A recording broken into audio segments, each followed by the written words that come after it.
Water is a very mysterious substance. It is highly impressionable. That is, it can receive and hold on to vibration. Because of its high resonance capacity and sensitivity, and an inner readiness to resonate, the water responds instantaneously to all types of sonic waves. Vibrating water and earth make up the majority of mass in plants and animals. It is easy to observe how simple vibrations in water can create recognizable natural patterns. But as we add solids and increase the amplitude, things get even more interesting. Adding cornstarch to water, we get more complex phenomena.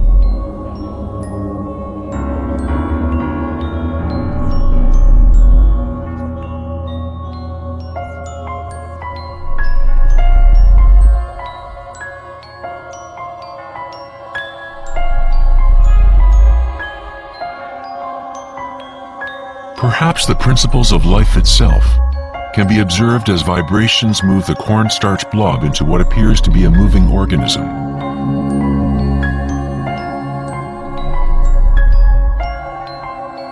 The animating principle of the universe is described in every major religion, using words that reflect the understanding of that time in history. In the language of the Incas, the largest empire in pre-Columbian America, the word for human body is Alpa Kamasca, which means literally, animated earth. In Kabbalah, or Jewish mysticism, they talk about the divine name of God, the name that cannot be spoken. It cannot be spoken because it is a vibration that is everywhere. It is all words, all matter. Everything is the sacred word. The tetrahedron is the simplest shape that can exist in 3 dimensions. Something must have at least 4 points to have physical reality. The triangle structure is nature's only self-stabilizing pattern. In the Old Testament, the word tetragrammaton was often used to represent a certain manifestation of God. It was used when talking about the Word of God, or the special name of God, Logos or primordial word.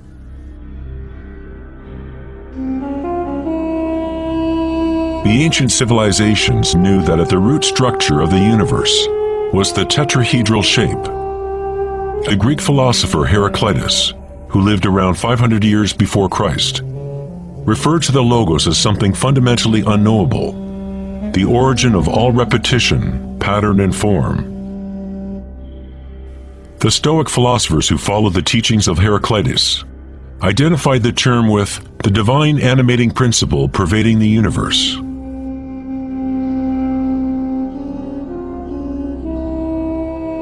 In Sufism, the Logos is everywhere and in all things.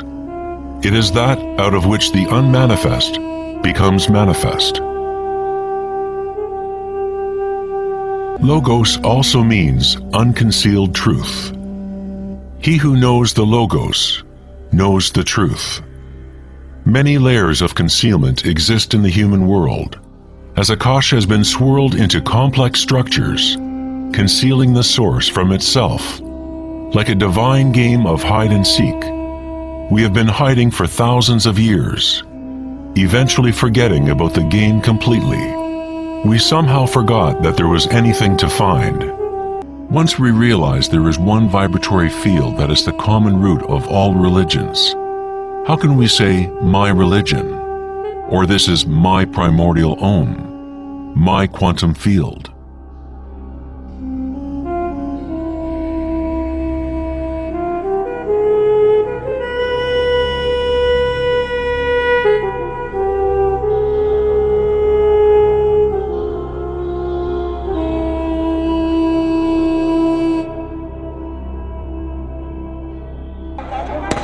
The true crisis in our world is not social, political, or economic.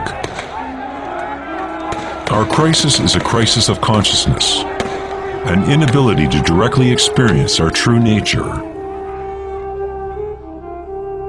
an inability to recognize this nature in everyone and in all things.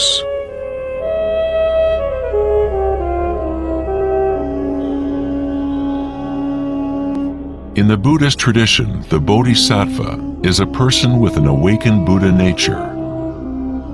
A Bodhisattva vows to help to awaken every being in the universe, realizing that there is only one consciousness. To awaken one's true self, one must awaken all beings.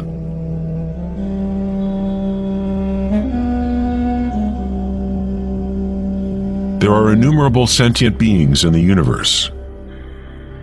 I vow to help them all to awaken. My imperfections are inexhaustible. I vow to overcome them all. The Dharma is unknowable. I vow to know it. The way of awakening is unattainable.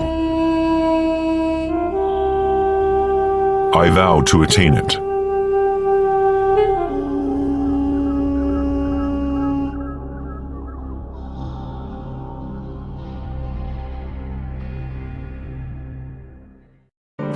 We are in the position of a little child entering a huge library filled with books in many different languages. The child knows someone must have written those books. It does not know how. It does not understand the languages in which they are written. The child dimly suspects a mysterious order in the arrangement of the books, but doesn't know what it is. That, it seems to me, is the attitude of even the most intelligent human being toward God. We see a universe marvelously arranged and obeying certain laws. Our limited minds cannot grasp the mysterious force that moves the constellations. Every scientist who looks deeply into the universe, and every mystic who looks deeply within the self, eventually comes face to face with the same thing. The primordial spiral. 1,000 years before the creation of the ancient observatory at Stonehenge, the spiral was a predominant symbol on Earth. Ancient spirals can be found in all parts of the globe. Thousands of ancient spirals such as these can be found all over Europe, North America and New Mexico, Utah, Australia, China, Russia, virtually every indigenous culture on Earth. The ancient spirals symbolize growth, expansion, and cosmic energy, embodied within the sun and the heavens. The spiral form is mirroring the macrocosm of the unfolding universe itself. In native traditions, the spiral was the energetic source, the primordial mother. The Neolithic spirals at Newgrange, Ireland date back 5,000 years.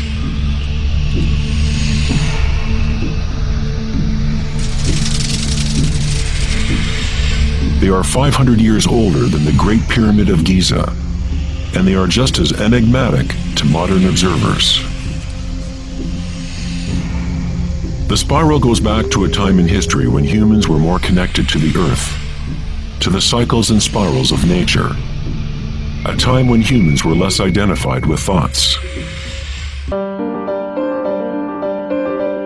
The spiral is what we perceive to be the torque of the universe. Prana, or creative force, swirls Akasha into a continuum of solid forms. Found at all levels between the macrocosm and the microcosm, from spiral galaxies to weather systems, to the water in your bathtub, to your DNA,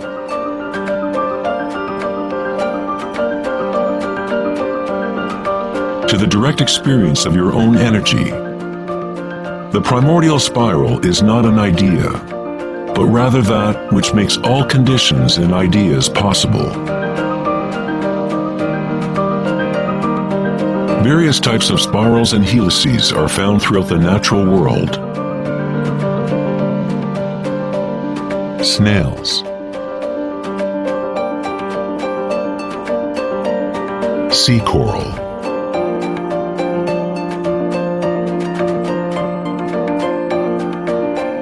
spiderwebs,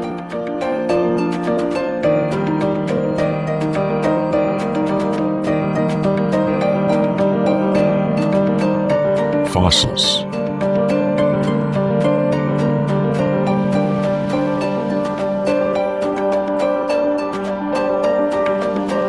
Seahorses' tails.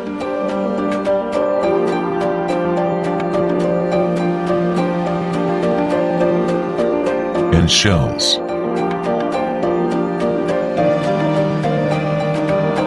Many spirals appearing in nature are observable as logarithmic spirals, or growth spirals. As you move out from the center, the spiral sections get exponentially larger. Like Indra's net of jewels, logarithmic spirals are self-similar, or holographic, such that the characteristics of every part are reflected in the whole. 2,400 years ago in ancient Greece, Plato considered continuous geometric proportion to be the most profound cosmic bond. The golden ratio, or divine proportion, was nature's greatest secret. The golden ratio can be expressed as the ratio of A plus B to A is the same as the ratio of A to B. To Plato, the world's soul binds together into one harmonic resonance. The same pentagonal pattern that exists in a starfish or in a slice of okra can be seen in the path of the planet Venus, traced in the night sky over an 8-year period.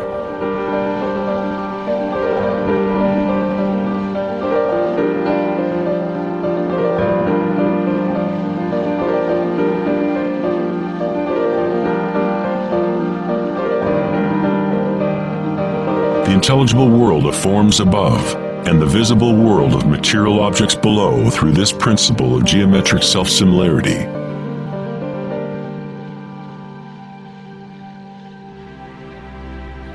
From the self-similar spiral patterns of the Romanesco broccoli to the arms of galaxies, logarithmic spirals are a ubiquitous and archetypal pattern.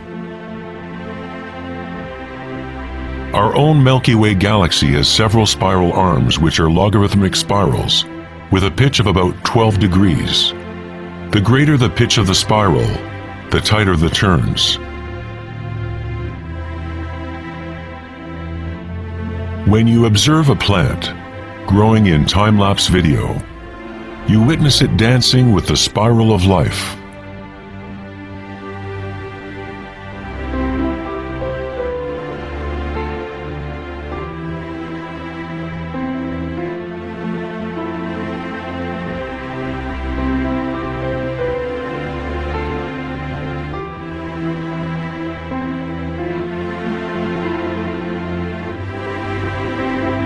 A golden spiral is a logarithmic spiral that grows outward by a factor of the golden ratio. The golden ratio is a special mathematical relationship that pops up over and over in nature. The pattern that is observable follows what is called the Fibonacci series, or Fibonacci sequence. The Fibonacci series unfolds such that each number is the sum of the previous two numbers.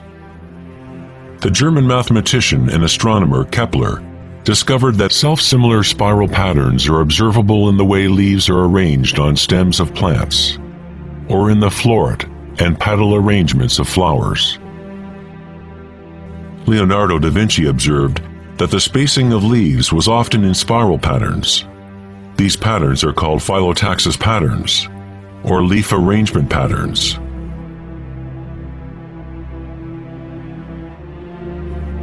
Phyllotaxis arrangements can be seen in self-organizing DNA nucleotides.